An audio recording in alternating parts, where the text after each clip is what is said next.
Në këtë aspekt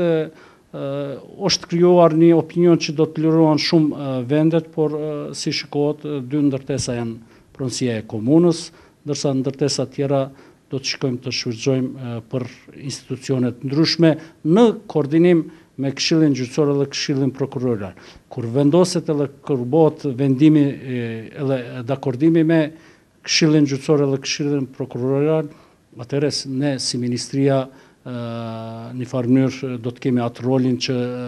të bëjmë vendimin për akomodim. Besojmë që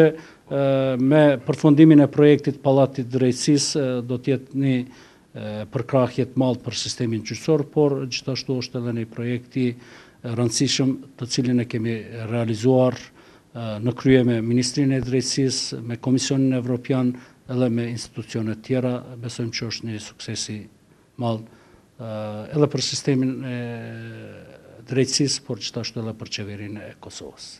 Tani prokurorët dhe gjyqtarët në Pallatin e Drejtësisë i kanë kushtet shumë të mira se në objektet ku kemi qenë më herët, dhe sigurisht që kjo edhe do të ndikojë në mirë funksionimin e pushtetit gjyqësor, po do të ndikojë edhe në demokratizimin e jetës së qytetarëve në Kosovë, sepse sigurisht që qasja e qytetarëve, qasja e palëve në procedurë, por edhe qasja e gjyqtarëve dhe prokurorëve në zhvillimin e procedurave penale do të jetë më lehtë në këtë objektin e ri. Në ndërkohë, agjencia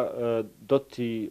përgatis dhe do t'i përfshin në planet e veta për privatizim në të ardhmen, pasi që mandati i agjencisë dihet se është privatizimi i këtyre ndërmarrjeve dhe aseteve të këtyre ndërmarrjeve shoqërore.